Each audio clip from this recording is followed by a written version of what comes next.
आज हम भगवान के 10वें अवतार, 24 अवतारों में 10वें अवतार हैं, मत्स्य अवतार। और ये 10 अवतारों में पहले क्रमांक में आता है, 24 अवतारों में 10वें क्रमांक में आता है। सो इसका वर्णन भागवतम में किया गया है, भागवतम के 1.3.15 में। Is it?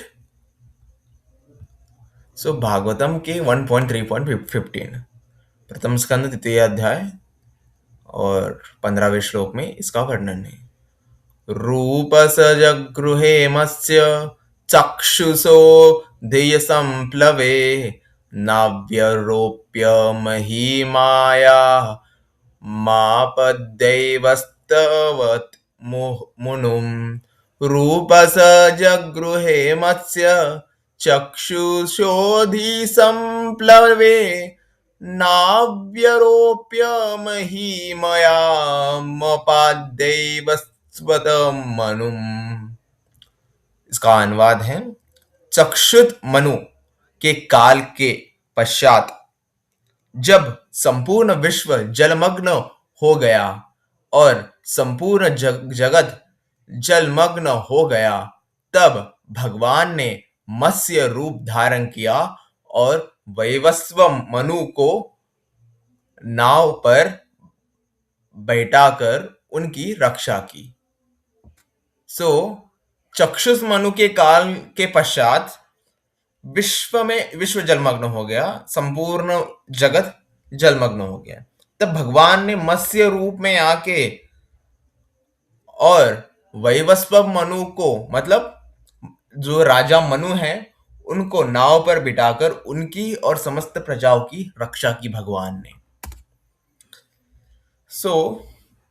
प्रभुपाद जी के अनुसार तात्पर्य है,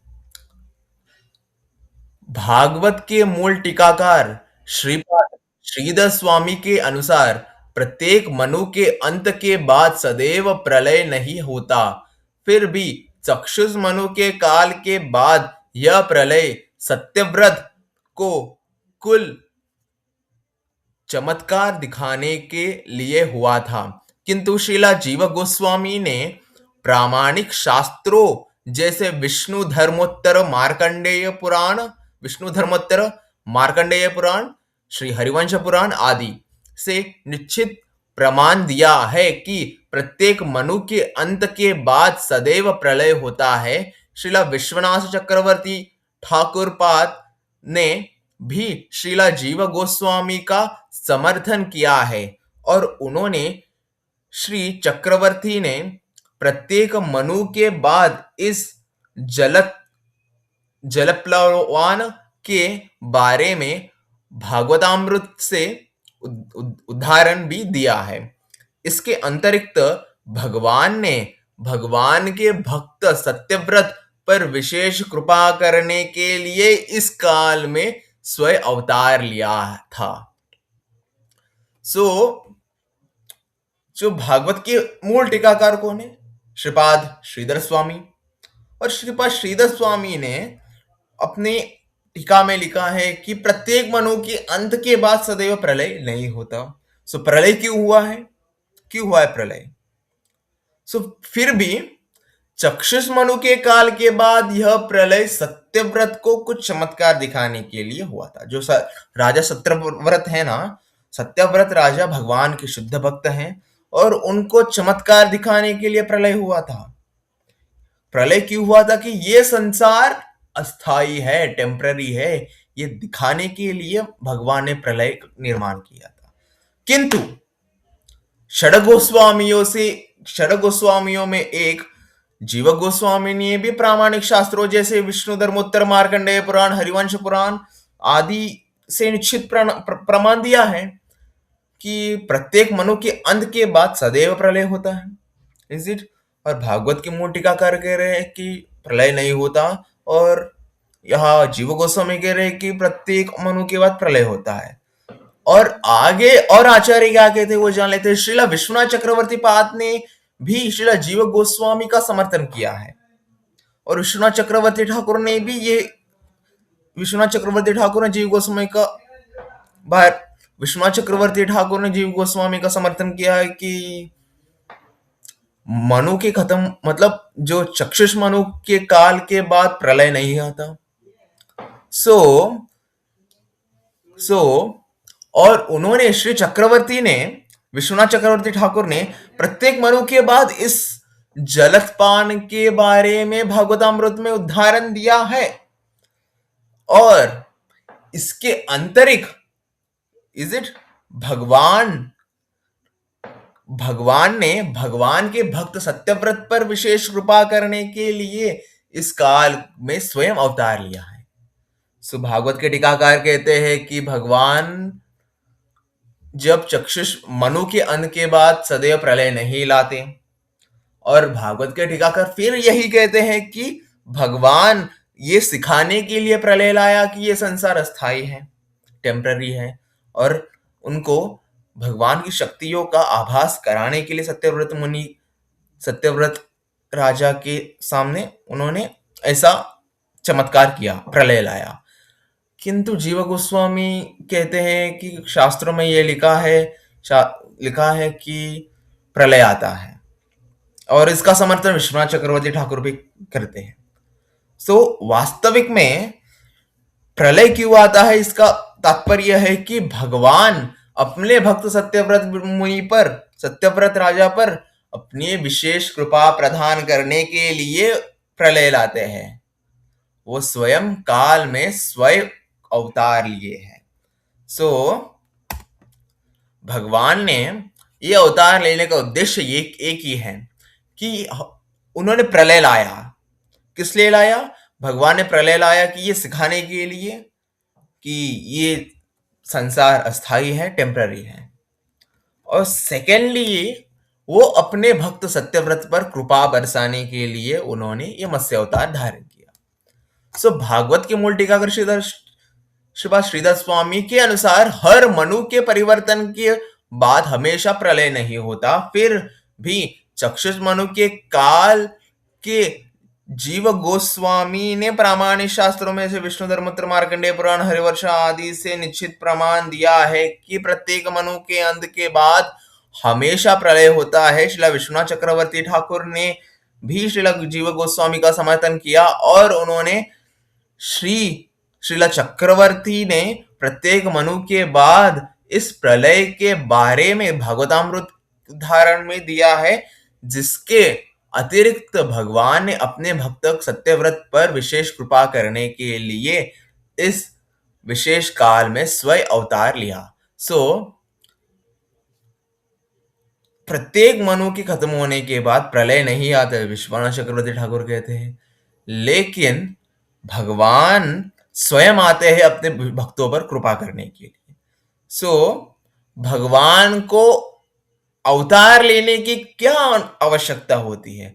वैकुंठ में वो भक्तों की सेवा स्वीकार कर रहे हैं, क्यों वो इधर उतर के अवतार लेके क्यों वो इन कष्टों को भोगते हैं? यहाँ भगवत गीता के अनुसार यदा यदा हि धर्मस्य ग्लानिर्भवति भारत अभ्युत्थानम् अधर्मस्य तथा स्थानं सृजाम्यहम् परित्राणाय साधूना विनाशाय दुष्कृतां धर्म संस्थापनार्थाय संभवामि युगे युगे। सो भगवान को दुष्टों का विनाश करने के लिए क्या अवतार लेने की आवश्यकता है? भगवान कहते अहम हृदयापराधीन, मैं सबके हृदय में परमात्मा के रूप में निवास करता हूं। अब भगवान अपनी एक नस को दबाने के बाद क्या रावण हार्ट अटैक हो कि क्या मर नहीं सकता? क्या रावण को मारने के लिए भगवान वैकुंठ को छोड़ के आना क्या अनिवार्य है? नहीं। और भगवान को अपने भक्तों की रक्षा करने के लिए क्या वैकुंठ छोड़ के आने का क्या अनिवार्य है? नहीं। भगवान ने सुदर्शन को खुला परमिशन दे दिया कि तुम मेरे भक्तों की सदैव रक्षा करोगे। अगर सुदर्शन ने भी भगवान के भक्तों की रक्षा करने में अंश मात्र भी चूक गए तो भगवान के भक्त इतने दयालु होते हैं, भगवान के भक्त उनके स्वामी के प्रति इतने समर्पित होते हैं, उनकी भक्ति को देखकर देवी देवता उनकी रक्षा करने के लिए आते हैं। स्वयं महाकाल महादेव उनकी रक्षा करते हैं। सो दुष्टों को विनाश करने के लिए भगवान का आना अनिवार्य नहीं है। वो वैकुंठ में बैठे बैठे ही अपने जो पापी लोग हैं उनका विनाश करने के लिए भगवान तत्पर है। भक्तों की रक्षा के लिए, भक्तों की रक्षा करने के लिए भी क्या भगवान का आना अनिवार्य है? वो भी गलत है। भक्तों की रक्षा करने के लिए स्वयं सुदर्शन है। Is it? एंड क्यों आते हैं भगवान? भगवान अपने लोक वैकुंठ का, गोलोक का एडवर्टाइजमेंट करने के लिए आते हैं। फर्स्टली अपने मार्केटिंग एजेंट्स को भेजते हैं, महामाया देवी या फिर देवी देवता, हनुमान जी और बलराम जी, इन सभी लोगों को भेजते हैं सेटिंग्स सेट करने के लिए। और जब भगवान स्वयं आते हैं और कहते हैं कि ये जगत अस्थाई है, तुम्हारा शाश्वत घर है गोलोक वृंदावन वैकुंठ, वैकुंठ लोक का मार्केटिंग करने के लिए भगवान इस चराचर जगत में प्रकट होते हैं। भगवान के कुल अनंत अवतार बताए गए शास्त्रों में। भगवान अलग अलग यूनिवर्स में अलग अलग अवतार धारण करते हैं। यहाँ कलयुग है तो दूसरे यूनिवर्स में भगवान रामलीला कर रहे हैं। यहाँ कलयुग है तो एक दूसरे यूनिवर्स में भगवान कृष्ण लीला कर रहे हैं। Is it? सो भगवान का अवतार लेने का उद्देश्य एक ही होता है, अपने भक्तों को पर विशेष कृपा करना और मानव समाज को वैकुंठ जाने का मार्ग बताना। Is it? सो वेदों में कहा गया है कि अथ नित्यो नारायण ब्रह्मा नारायण शिवस्य नारायण चक्रस्य नारायण कालस्य नारायण अंतर्बहिस्य नारायण नारायणम इति सर्वेषा विष्णु लोकम निवासते श्री श्रीनिवास गोविंदाय वैकुंठाय नमो नमः। इसका अर्थ है कि अथ नित्यो नारायण, नारायण ही नित्य है। ब्रह्मा नारायण, ब्रह्मा भी नारायण की सृष्टि है। ब्रह्मा नारायण शिवस्य नारायण, शिव भी नारायण की सृष्टि है। चक्रस्य नारायण, जो देवी देवता है वो भी नारायण की सृष्टि है। आवा बहिष्य नारायण, पृथ्वी स्वर्ग और आदि ब्रह्मांड वो भी नारायण की सृष्टि है। आवा बहिष्य नारायण। कालस्य नारायण, टाइम, वो भी नारायण की आदि है। और मृत्यु, वो भी नारायण की आदि है। और जो नारायण समस्त विश्व के एकमात्र स्वामी हैं, वो नारायण लक्ष्मीपति हैं, वैकुंठ निवास हैं, और वो इस जगत में आते हैं सभी जीवों का उद्धार करने के लिए। और वही नारायण कृष्ण की सृष्टि है, और कृष्ण से ही प्रकट हुए हैं वो नारायण। Is it? और भगवान का तात्पर्य इस जगत में आने का एक ही होता है कि प्रत्येक जीव को मुक्ति दिलाना। भगवान जब सतयुग में प्रकट हुए, दुष्टों का विनाश उन्होंने कैसे किया? अपने नाखूनों से। Is it? और जब भगवान त्रेता युग में प्रकट हुए, और तभी भगवान ने दुष्टों का विनाश कैसे किया? धनुष्य बाण से। और जब भगवान कलयुग में प्रकट हुए, दुष्टों का विनाश कैसे किया? अपने हाथों से। लेकिन भगवान जब कलयुग में प्रकट हुए श्री चैतन्य महाप्रभु के रूप में, तब उन्होंने ना अपने नाखूनों से प्रहार किया, ना धनुष्य बाण से, ना सुदर्शन, ना हाथों से। भगवान ने शस्त्र, कौन सा शस्त्र का इस्तेमाल किया? गोलोके गोलोकेर प्रेम धन हरि नाम संकीर्तन, हरि नाम संकीर्तन, हरि नाम संकीर्तन। भगवान ने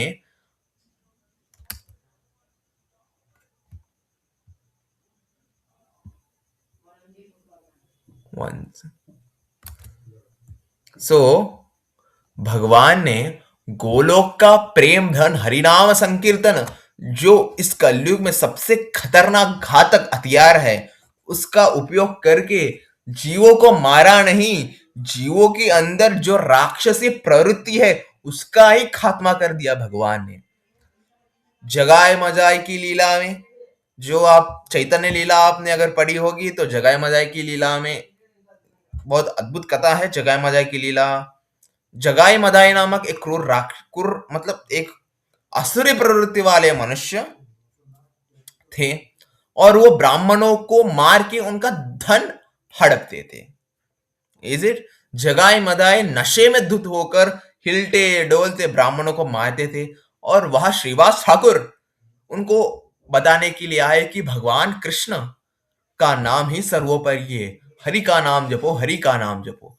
तभी जगाए मदाई ने श्रीवास ठाकुर को लात मार के भगा दिया, और जगाए मदाई ने और जब श्रीवास ठाकुर ने हाथ ऊपर करके गौर हरि गौर हरि गौर हरि गौर हरि निताय गौर हरि कहते कहते महाप्रभु के चरणों में गिर गए। हरिदास ठाकुर हरिदास ने कहा कि महाप्रभु पाहिमाम रक्षमाम रक्षमाम। जगाए मदाय नामक दो क्रूर असुर प्रवृत्ति वाले मनुष्य है, जिनके सामने रावण कुंभकर्ण दंतवक्र शिशुपाल हिरण्यक्ष हिरण्य कश्यपु भी उनके सामने कुछ भी नहीं है, और वो भक्तों के ऊपर ऐसा क्रूरता से अन्याय कर रहे और भक्तों के ऊपर ऐसा कष्ट दे रहे। अच्छा, वो भक्तों को कष्ट दे रहे। और तभी महाप्रभु ने अपने निजी पार्षद श्री नित्यानंद प्रभु को भेजा, तुम जाओ उनको हरि नाम के बारे में प्रीचिंग करो, प्रचार करो उसका। और तभी नित्यानंद प्रभु ने संकीर्तन के साथ गए, जय जय कृष्ण जय जय गोविंदाय, जय हरि नारायण गौर हरि, ऐसे कीर्तन करते हुए।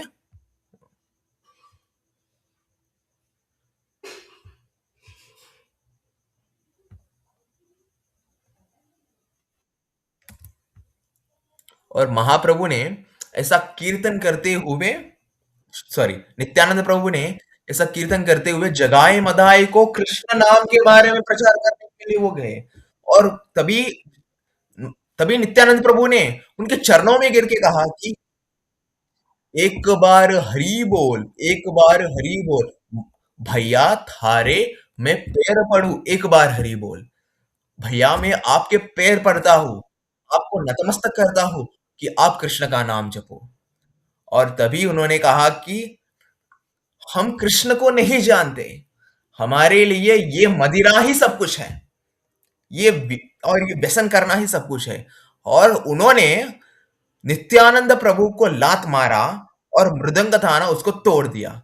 और नित्यानंद प्रभु कौन है? विक्रोध, और जिनको क्रोध कतई नहीं आता है। अगर वो चाहते तो उनको वही खात्मा कर सकते थे।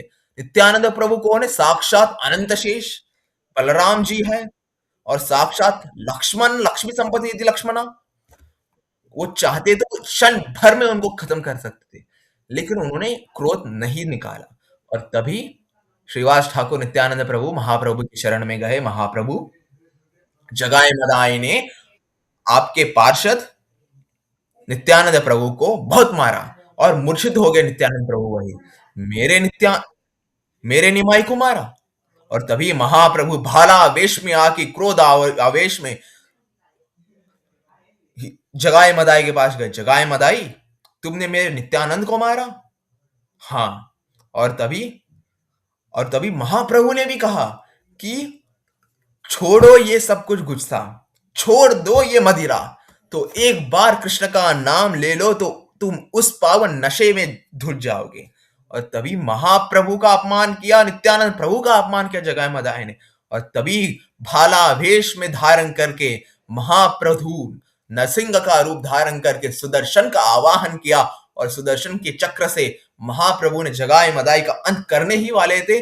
और तभी नित्यानंद प्रभु ने महाप्रभु के पैरों को जकड़ के पकड़ा। महाप्रभु, नहीं नहीं महाप्रभु, ये कलयुग है, कलह युग है, यहाँ आप एक रावण को मारोगे दूसरा प्रकट होगा। यहाँ हमें जीवों को नहीं, जीवों के अंदर जो रावण बैठा है उसको मारना है। नहीं, मैं इनकी ओर से क्षमा मांगता हूं, महाप्रभु छोड़ दीजिए इन्हें। और तभी नित्यानंद प्रभु के आग्रह पर महाप्रभु ने क्रोध को छोड़ दिया, और तभी जगाए मदाई को कहा कि जगाए मदाई, अगर नित्यानंद की कृपा होगी तो मैं तुम्हें छोड़ दूंगा, और वो अगर कृष्ण भक्ति तुम्हें प्रदान करेंगे तो मैं तुमको छोड़ दूंगा। और तभी जगाए मदाई ने दंडवत प्रणाम किया महाप्रभु को, महाप्रभु क्षमा क्षमा, पाहिमाम पाहिमाम पाहिमाम, हम पर कृपा कीजिए। नित्यानंद अगर जिस पर कृपा करेंगे उस पर मेरी और भगवान कृष्ण की विशेष कृपा प्राप्त होगी। और तभी नित्यानंद प्रभु ने उन पर कृपा की और कृष्ण प्रेम का उनको आस्वादन कराया। और वो जगाए मदाई कौन थे पता है? रावण और कुंभकर्ण जय विजय थे। और उन्हें कृष्ण भक्ति प्राप्त हुई और वो भी हरिनाम संकीर्तन का प्रचार करने के लिए तत्पर्य हुए। और इस पूरी कथा का एक ही उद्देश्य है कि एक ही उद्देश्य पूरी कथा का, कि अगर आपको भगवान की कृपा प्राप्त करनी है तो नित्यानंद प्रभु के चरणों को धर लीजिए। भगवान के शुद्ध भक्त है नित्यानंद प्रभु, उनके चरणों का आश्रय ले लीजिए। इसलिए हम हरे कृष्ण महामंत्र जपने से पहले पंचतत्व को क्यों जपते हैं? जया श्री कृष्ण चैतन्य प्रभु नित्यानंद श्री अद्वैत गदाधर श्री वास आदि गौर भक्तवृंद। हम महाप्रभु और नित्यानंद प्रभु के चरणों का आश्रय लेकर उनको क्षमा याचना करते हैं कि महाप्रभु, हे नित्यानंद प्रभु, हे अद्वैत आचार्य, हे गदाधर पंडित, हे श्रीवास आदि, हे गौर भक्तवृंद, मैं आपके चरणों में ये प्रार्थना करता हूं कि मैं इस कलयुग में प्रकट हुआ हूं, कलयुग में जन्म लिया हूं और मुझसे कुछ भी अपराध हुआ हो नाम जप करने से, सो उन अपराधों को क्षमा कर देना महाप्रभु। इससे हम स्वयं नित्यानंद प्रभु से प्रार्थना करते हैं। जब आप जप करते हो पंचतत्व का आप उच्चारण कीजिए और पंचतत्व उच्चारण करने के बाद आप महाप्रभु और श्री चैतन्य महाप्रभु और नित्यानंद प्रभु को स्मरण कीजिए। निताय गौर प्रेमानंदे हरि बोल, जय गौर जय निताय। इतना कहने के बाद प्रभुपाद जी को स्मरण कीजिए और अपने गुरु महाराज को स्मरण करने के बाद हरे कृष्ण महामंत्र जपिए। इससे क्या होगा कि आप जब मंत्र जपोगे तो स्वयं गौरांग कृष्ण और निताय निताई प्रभुपाद और गुरु उन सभी भगवत भक्तों की कृपा से आप जब नाम जप करोगे तो आपका कंप्लीट जो नाम जप है ना, उस पर ही फोकस होगा, कृष्ण के नाम पर ही आप फोकस रहेंगे। Is it? सो ये हम सेशन को विराम देते हैं। मिलते हैं कल हम जानेंगे भगवान के एकादश अवतार, 11वें अवतार कूर्म अवतार के बारे में। Is it? अगर आप कूर्म अवतार के बारे में जानना चाहते हो तो भागवतम का श्लोक है 1.3.16, इसको पढ़ के इसको आप पढ़ सकते हैं। भागवतम आपके पास है तो इसको पढ़ सकते हैं, अगर नहीं है तो वेदावेस पे अवेलेबल है।